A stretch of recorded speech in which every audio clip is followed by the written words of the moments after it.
DTV news. Umaria जिले में इन दिनों वन प्राणियों की मौत होने के अनेकों मामले सामने आ रहे हैं। बांधवगढ़ टाइगर रिजर्व के अंतर्गत धमोकर वन परिक्षेत्र में 12 से 15 वर्षीय टाइगर T37 की मौत हो गई एवं घटना की जानकारी लगते ही मुख्य संरक्षक PK वर्मा, शहीद वन अमला और NTCA के सदस्य मौके पर पहुंचे एवं बाघ के शव को अपने कब्जे में लेकर PM कार्रवाई के उपरांत 100 दाग किया गया। वही डाक स्क्वाड के माध्यम से घटना स्थल का निरीक्षण किया गया। वही मुख्य वन संरक्षक PK वर्मा ने कहा कि टाइगर ने 3 दिन पहले कैटल किल किया था, लेकिन अन्य बाघों के साथ हुई टेरिटोरियल फाइट में नर बाघ की मौत हो गई एवं बाघ के शरीर में कोई भी बुलेट या जख्म के निशान नहीं पाए गए हैं और न ही इसका शिकार हुआ है। फिर भी अंतिम निष्कर्ष पर पहुंचने के लिए डेथ बॉडी से सैंपल लिया गया है। पेश उमरिया से शंकर सिंह चंदेल की एक खास रिपोर्ट। बांधवगढ़ टाइगर रिजर्व में एक 10-12 वर्षीय टाइगर की मौत हो गई है और ये भी बताया गया कि टेरिटोरियल फाइट में बाघ मरा है। बात बाघ मरने की है, चाहे वो कैसे भी मरा हो, टेरिटोरियल फाइट में मरा हो या किसी दुर्घटनावश मरा हो। एक टाइगर हमारा कम हुआ, इस बात का वन्य प्राणी प्रेमी होने के नाते मुझे काफ़ी खेद है। इतना ही नहीं, बात यहाँ पर विचार करने की ये है कि कल जानकारी मिली कि घुनघुटी में एक लेपर्ड भी ट्रेन दुर्घटनाग्रस्त होने से मर गया। अब यहाँ पर बात यह है कि आखिर ये कंडीशन बन क्यों रही है। टाइगर में टेरिटोरियल फाइट होने का क्या और भी कोई कारण है? एक जंगली जानवर है, उनके बीच में संघर्ष होना एक स्वाभाविक बात है, लेकिन कई बार विचार करने की बात ये होती है कहीं ऐसा तो नहीं है कि हमारा बांधवगढ़ राष्ट्रीय उद्यान का क्षेत्र जो है वो कम हो रहा हो और हमारे वन्य प्राणी ज्यादा हो रहे हैं। इस बिंदु पर विचार करना हमारी बात है और हम ये चाहते हैं कि इस तरह से जो घटनाएं हो रही हैं इन पर कैसे रोक लगाई जा सके, वन्य प्राणियों को कैसे बचाया जा सके। हम प्रबुद्ध नागरिक होने के नाते इस बिंदु पर भी विचार करें और चूंकि बांधवगढ़ क्षेत्र से लगे हुए क्षेत्र में हम रह रहे हैं और बांधवगढ़ के वन्य प्राणी हमारे क्षेत्र के हमारी धरोहर हैं, उनकी रक्षा हम कैसे कर सकें, इस पर हमें विचार करना चाहिए। और यही अपील मैं आम नागरिकों से और प्रशासन से करना चाहूँगा कि ऐसी घटनाएं न हो, इसके लिए हमें जो भी सहज उपाय हमें।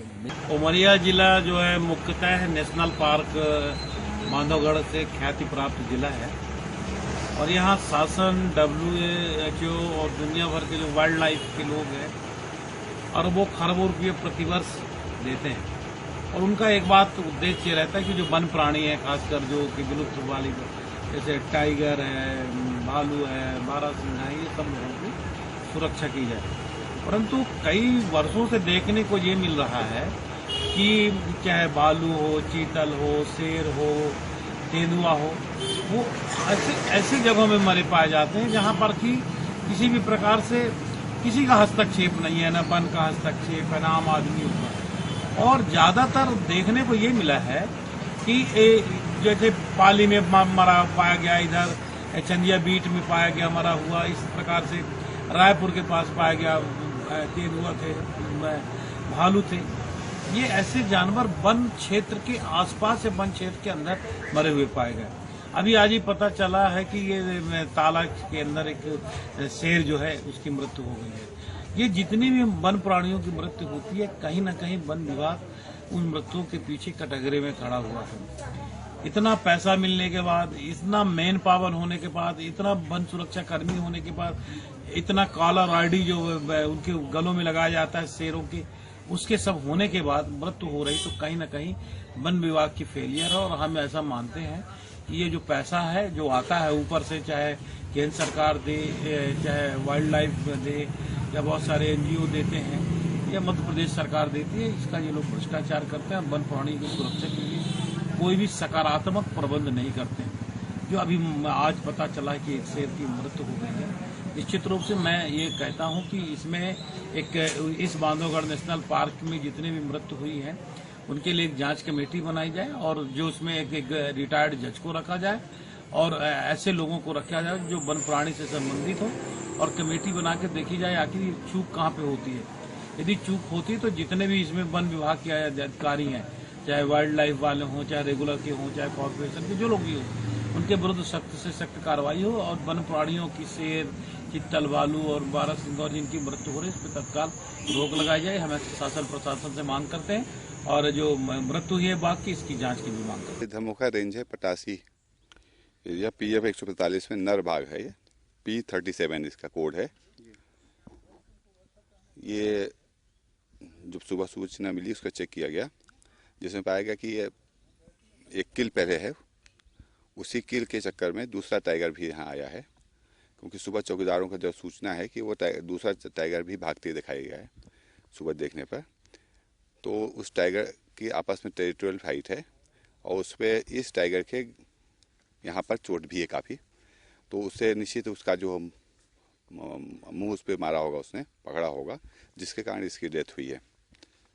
ये पहले भी इसको चोट लगी थी पहले कभी, उसके पैर में, उसका भी ट्रीटमेंट किया है, डॉक्टर ने किया था पहले, वो भी देखने को मिला कि क्या उसमें क्या, उसका सैंपल भी इन्होंने लिया है कि आगे उसमें उसके लिए है रिसर्च पॉइंट ऑफ व्यू से कि वो चोट का जो उन्होंने ट्रीटमेंट किया था उसका क्या आज की स्थिति क्या रही है उसकी।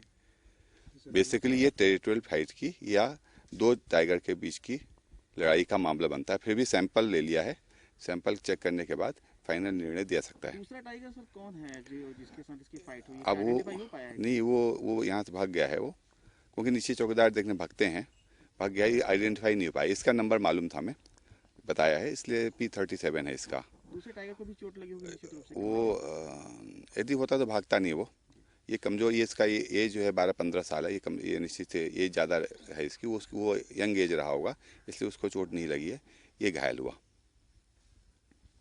सर बांधवगढ़ में अक्सर ये बात सामने आती है कि टाइगर आपस में लड़ गए, और चूँकि टाइगर की इंटेंसिटी घनत्व तो ज़्यादा बढ़ गया है, तो जिसके कारण टेरिटोरियल फाइट ये सामान्य घटना है जंगल की। यही संभावना है यहाँ पर जो है, जो आपस में टाइगर लड़के मरते हैं, तो ये नेचुरल फिनोमेना है कि एरिया आइडेंटिफाई करने के लिए टाइगर एक दूसरे से लड़ाई कर लेते हैं, लेकिन कोई किसी प्रकार की अनड्यू घटना यहाँ प्रतीत नहीं होती है।